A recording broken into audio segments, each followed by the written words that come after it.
On fait plein feu sur le Festival Classica et Culturel 2.0, mais pas avec n'importe qui ce matin, avec quelqu'un que vous connaissez tous et que vous avez tous et toutes entendu, Loulou Hughes. Bonjour, Loulou. Ah, Bonjour. Ah, c'est le fun de te voir. ben, c'est le fun de Quelle voir aussi. forme. Et Simon Fournier, qui, lui, est le maître d'œuvre, d'une certaine façon, de ce spectacle qui nous ramène dans les années, qui nous ramène en arrière, c'est-à-dire The Dark Side of the Moon, avec Pink Floyd. Quel beau projet, Simon. Ah oui, ça se démode pas, Pink Floyd. Je me suis vite rendu compte que tout le monde aimait Pink Floyd. Les vieux schnouks comme moi, puis les jeunes aussi. Mes jeunes enfants aiment ça. Des ados que je croise, puis qui me disent, ah oui, on connaît ça. Surtout évidemment, Dark Side of the Moon, là, qui est un album culte. Loulou, Ça se démode d'abord, pas. des nouvelles de ta santé. Comment tu vas? Ça va très, très bien. Top shape. On est content de C'est savoir. bon On est ça, content. c'est clair. Moi aussi. Ça a été l'occasion de t'acheter des nouvelles lunettes aussi. Ben, c'est parce que je ne vois plus rien, fait que j'ai comme pas le choix, là. Ça, il faut le dire, c'est un spectacle gratuit dans le cadre du Festival Classica qui va être présenté au Parc de la Cité sur le boulevard Davis à Longueuil le 10 juin et c'est gratos. Ça, c'est génial. Et Ben oui. Simon, tu as quelque chose à voir là-dedans sûrement. Pas tant, non. En fait, c'est plutôt Marc Boucher, le directeur du Festival Classica. Puis c'est depuis les tout débuts du festival qu'ils ont cette tradition de clore le festival avec un gros spectacle rock symphonique. D'ailleurs, Pink Floyd avait déjà été fait dans le passé et on ressort ça parce qu'on n'a pas le choix, c'est le 50e anniversaire de l'album Dark Side of the Moon. Puis donc, ces spectacles-là ont toujours été gratuits, très familiales, dans un grand parc. Les gens apportent leurs chaises, leur nappe, leur couverture camping, un peu style pique-nique. Et puis, c'est ça, c'est vraiment... parce que le festival présente aussi des concerts payants, mais celui-là, finalement, c'est le concert qui coûte le plus cher au festival et qui lui rapporte le moins, mais on ne peut pas s'en passer quand même. Et qui marque le plus aussi. Oui, Loulou, Oui. c'est pas la première fois que tu fais ce spectacle-là. Non. Je l'ai fait quelques fois. Je l'avais fait à Saint-Jean, je pense, peut-être en 2017. Puis je l'avais Dans ce refait. coin-là, oui. Ouais, hein, puis je l'avais refait en Ouais, c'est ça. 2019 à la Maison Symphonique. Ça Mhm. avait été très cool aussi. Avec l'Orchestre symphonique? Oui, Ben, avec toujours le même orchestre, là, Ouais. qui est l'orchestre classique du Grand Montréal. Mais c'était à l'Institut, c'était à la Maison Symphonique parce que c'était organisé par l'Institut du cancer de Montréal. C'est un concert ouais, bénéfice à ce moment-là. exact. Très curieux, Loulou, de savoir qu'est-ce que tu chantes de Euh, Pink Floyd. je veux pas trop le dire parce que je veux que les gens viennent voir par eux-mêmes. Je veux savoir si tu fais monnaie. Non, Ah ah. ben, elle est jouée, mais c'est pas moi qui la chante. OK. Euh, Ouais. Parce que c'est ça. non, Si je peux ouais, expliquer dans Dark Side of the Moon, c'est principalement le chœur qui chante la mélodie, les mélodies. Loulou se joint à nous, évidemment, pour certaines pièces. The Great Gig in the Sky, pour ne pas la nommer, indispensable à ce moment-là. Puis, c'est une approche un peu différente. Premièrement, moi, je trouve important de mentionner que bon, c'est rock symphonique. Puis on insiste sur le mot rock parce que c'est très à la mode les spectacles symphoniques de musique rock, mais strictement symphonique. C'est-à-dire qu'il n'y a pas un band rock. Nous, au Festival Classica, depuis les tout débuts, c'est cette facture-là qu'on privilégie, celle du band rock qui est entouré d'un orchestre symphonique et un chœur. Puis le chœur, c'est un peu comme si on était autour d'un feu de camp, puis on se met à chanter les grands succès de Pink Floyd. Tout le monde On chante. y va là de façon, c'est une autre approche, disons. Il faut y aller avec ses tripes, chanter ça. Alors, les choristes, moi, je leur demande de rocker vraiment. Euh, Puis, la différence, ce qu'on se dit quand on fait ces shows-là avec le band et l'orchestre, c'est on se dit, si Pink Floyd avait eu à sa disposition un grand orchestre, Ben, premièrement, il n'aurait pas éliminé la basse électrique, la batterie, les claviers, les guitares électriques. Il n'aurait pas éliminé ça, mais ils auraient eu à leur disposition des cordes, des trompettes, des cordes. Et c'est un peu l'approche qu'on a, nous, dans les arrangements. Il y a des arrangements qui sont de moi, il y en a d'autres qui sont de Peter Brennan. Et alors, c'est donc de respecter, on ne veut pas une version différente, mais plutôt une version bonifiée de ce qui a été déjà établi par le band original. Et parlant de bonification, il y aura des effets visuels aussi. Oui, c'est Vijay Bonbon qui prépare ça, puis ça va être vraiment live, comme on dit. C'est synchro avec la musique, mais les interventions, c'est travaillé manuellement en direct. Loulou, moi, je veux t'entendre là-dessus. Là, tu t'embarques dans une autre version, si on veut, soyons honnêtes, de Dark Side of the Moon. Mais en même temps, Pink Floyd, c'est qui pour toi? Ben oui. Moi, je suis une fan de Pink Floyd, puis je suis assez puriste, moi, dans ces choses-là. J'ai grandi en écoutant ça, j'en écoute encore d'ailleurs.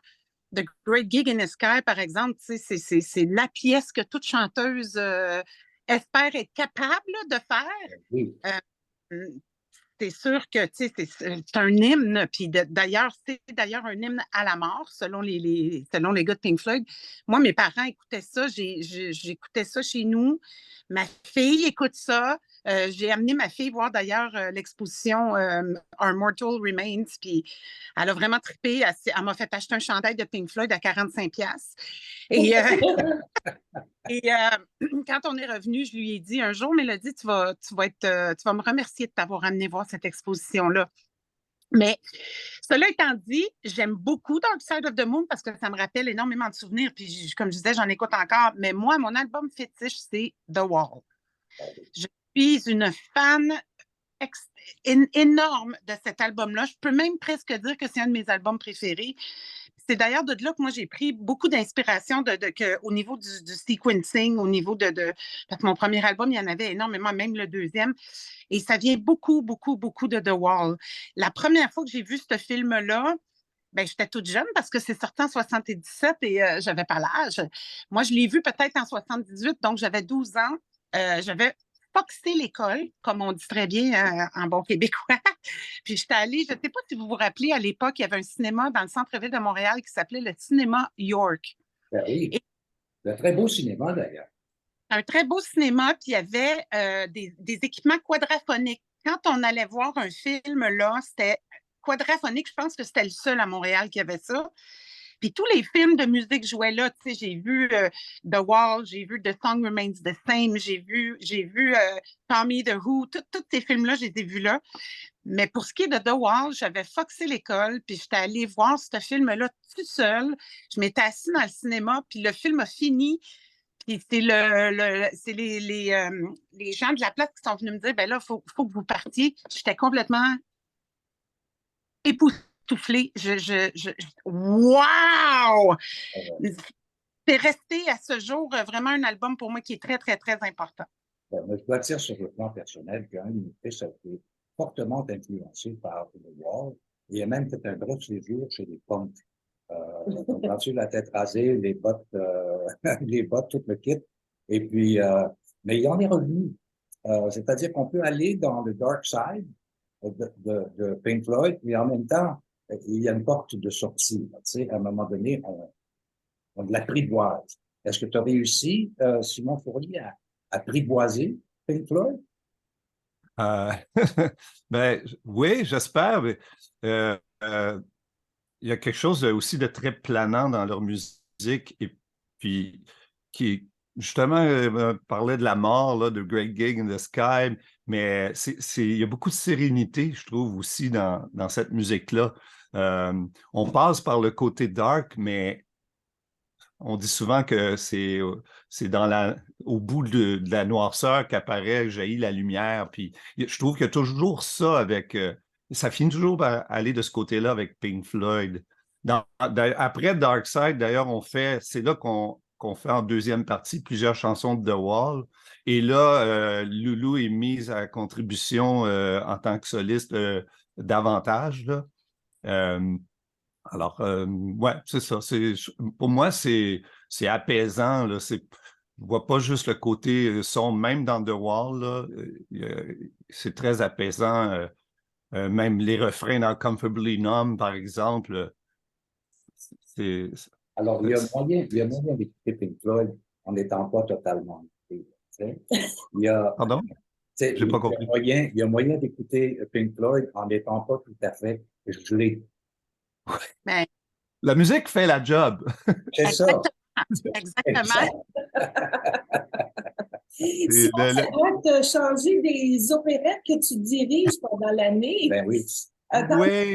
Des projets qui s'en viennent là, pour l'année 2023-2024. Ouais, ben là, on est en train de monter la péricole. C'est bizarre parce une journée de la semaine, je suis dans la péricole, le lendemain, je suis dans Pink Floyd.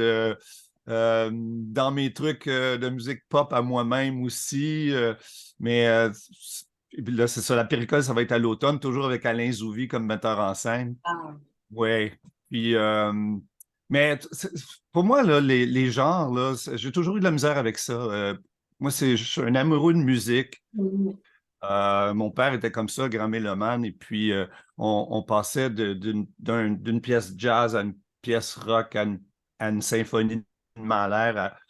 C'est Allez, selon notre état d'âme, hein. Moi, j'ai besoin des fois de bouger. Ben, à ce moment-là, ça va me prendre soit des Beatles ou du Mozart. Les deux peuvent m'aider à ça.